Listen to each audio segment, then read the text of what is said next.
Well, ladies and gentlemen, I woke up this morning and walked outside, and wouldn't you know it, there was Bill Gates rummaging through my trash, taking pictures of stuff.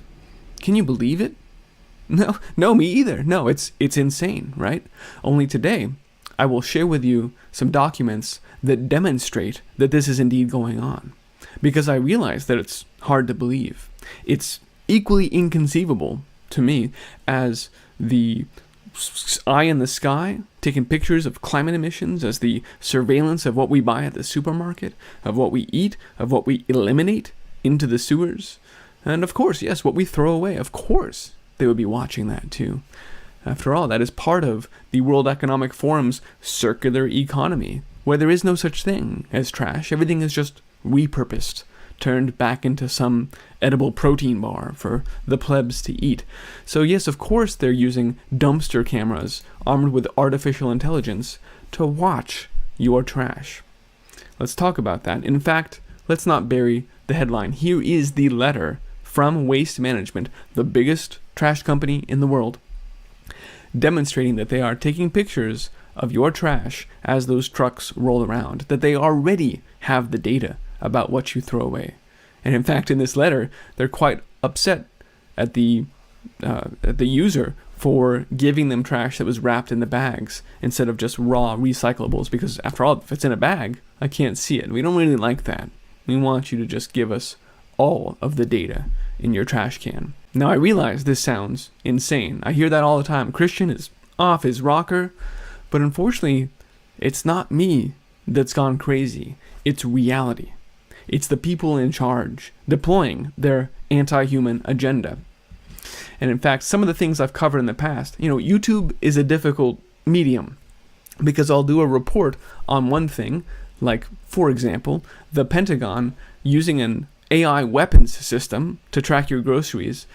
And then in a later report, I'll reference that, but it just sounds insane, right? So before I even talk about the garbage, let's just remind ourselves about some of the other aspects of this panopticon that are, in fact, already in place. Like the fact that the Pentagon did launch an AI weapons system able to predict trends in supply and demand and COVID infections down to the zip code. The project was called Salus, for the Roman goddess of health and well-being. It can work on a nationwide scale or even drill down into specific zip codes. And most notably, from my perspective, is this last line in the article where they say, Salus will, we confirm, be a part of the JADC2, which is a massive effort to digitally interlink weapons, vehicles, and personnel. In other words, yes, your grocery purchases, your retail transactions are being aggregated and fed into an AI weapons system at the Pentagon. It sounds crazy, but it's really happening. It's just reality. You need to catch up with what's going on. It's just as crazy as the Al Gore launched project last year called climate tracing, not contact tracing, climate tracing, which, as you can read here, watches in real time using a combination of machine learning, infrared satellite imagery, and computer modeling to track your emissions in real time.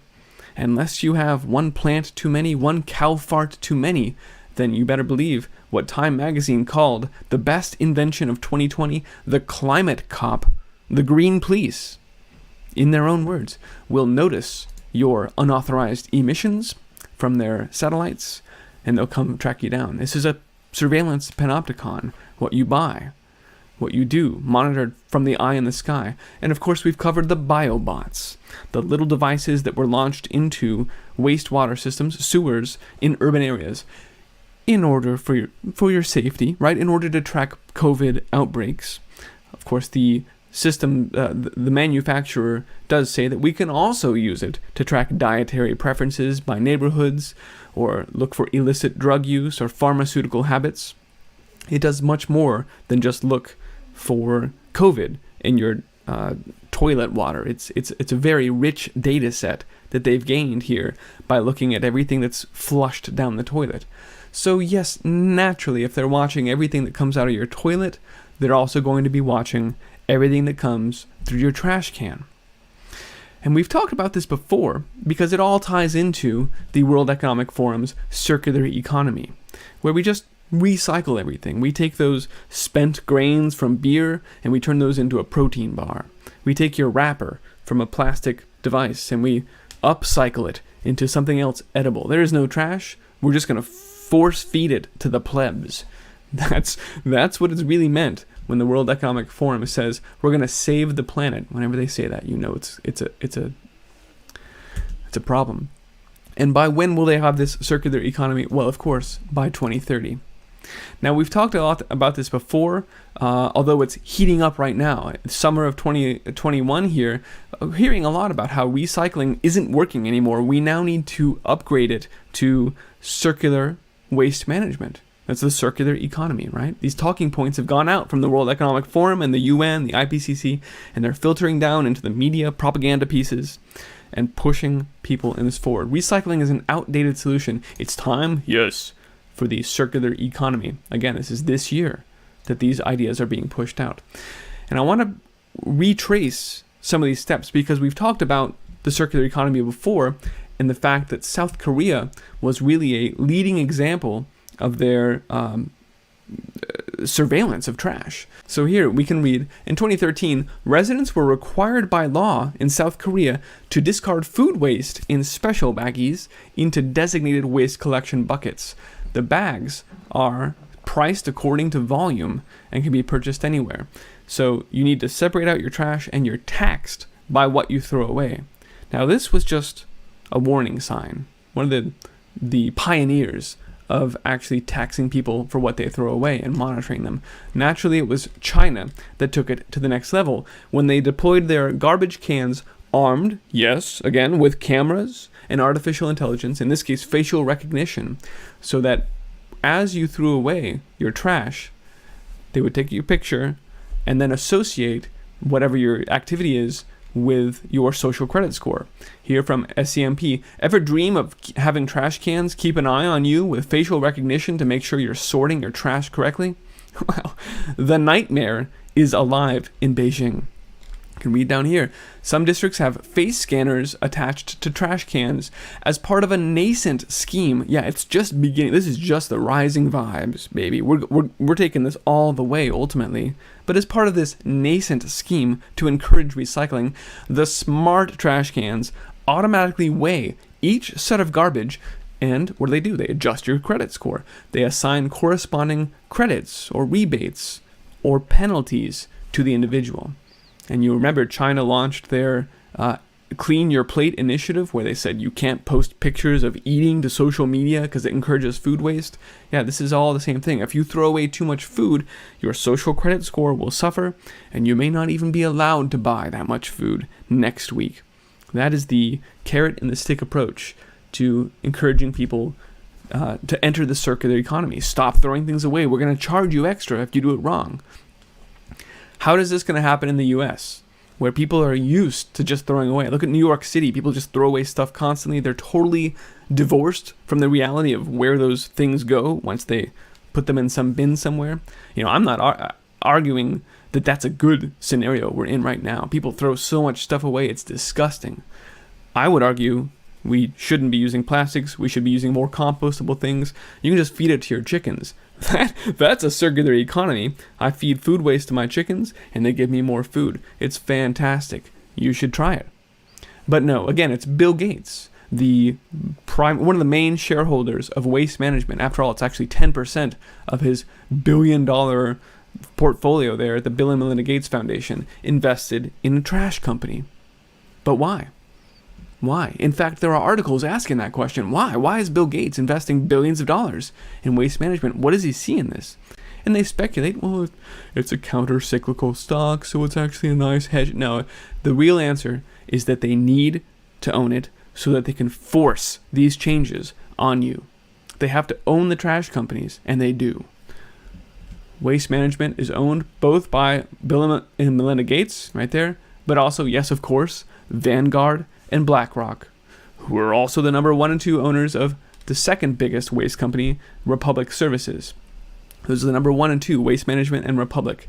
BlackRock and Vanguard, with their new commitments to ESG, environmental, social, and governance, and to climate, using their huge financial clout to motivate economically the changes that will speak to this green agenda, the Great Reset. This is all rolled in, and BlackRock and Vanguard have the dollars that are motivating these things. So how do you mutate Waste Management and Republic and these big trash companies into circular economy upcycling companies? You do it. You buy them, and then you force those changes.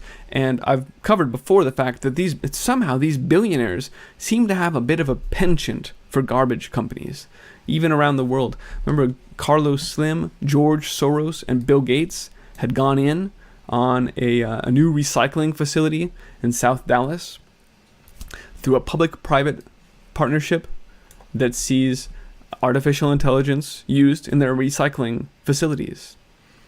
So actually, all of this is quite open. It's just the idea that the trash cans you see driving around are already taking pictures of your trash, that are already associating these pictures of your trash with your address, with your identity. So in fact, we're much closer to garbage cans adjusting your social credit score than anyone even thought, aren't we? It's already there. That infrastructure has already been built. The bars are already on our cages. We just didn't notice them, and we didn't realize that they were all converging in concert to form the prison planet around us. Yeah, you may be in a suburb somewhere, but your grocery transactions are being tracked, your trash, your sewer, the satellite in the sky. You never even noticed it, and that's by design. You never even realized that you had somehow been thrown into this planet-wide prison. But you have. And that's why I'm pointing at the bars today and saying, look, I know it's just Bill Gates taking pictures of your trash, but there's a very real problem here, and that is the perfect surveillance system that has been built around us. After all, Waste Management owns 346 transfer stations, 293 active landfill disposal sites, 146 recycling plants.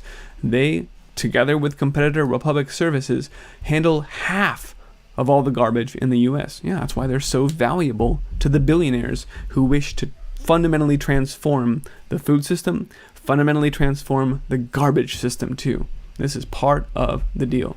And when you read into this article, using AI and dumpster cameras to manage trash, it talks about the good things. Oh, sometimes trash bins aren't even full, but we're wasting energy and gas to send the trucks around and collect them anyway. And really, we should be smarter about that, right? They always tell you some ancillary benefits when the primary purpose is perfect surveillance of every part of economic activity. We've heard it described as Agenda 21, Agenda 2030, the Fourth Industrial Revolution. All of these things describe a perfect surveillance system of all resources. So I hope this has been insightful for you to understand that actually, yeah, they're already watching what you throw away. Maybe you should be a little more careful about what you throw away or where, bearing in mind that it can all be tied back to your identity, as this letter demonstrates. And how do we stop it? How do we get Bill Gates out of your trash can? Well, you either give up your trash service and start doing things more on your own, more self-sufficient. Create your own food. It doesn't need plastic packaging. Take your food waste to your chickens. You don't need to throw it away. You don't have to worry about these issues in the first place. It's probably a more efficient way to live. This is what I would call upcycling, is chickens. But more to the point, we need to get these technocrats and this medical tyranny and this panopticon off of our backs. We got to get these people out of power. So I hope this has been insightful as to the nature of this leg of the agenda. You can find this report on iceagefarmer.com, along with all my other reports. And if you value this broadcast, if you appreciate this information, please help me keep it running. There's a few ways you can do that, listed at iceagefarmer.com. For now, let's go kick this guy out of our dumpsters and grow abundant food and raise awesome animals and put a stop to this technocratic takeover. Thanks for watching, folks. Be well.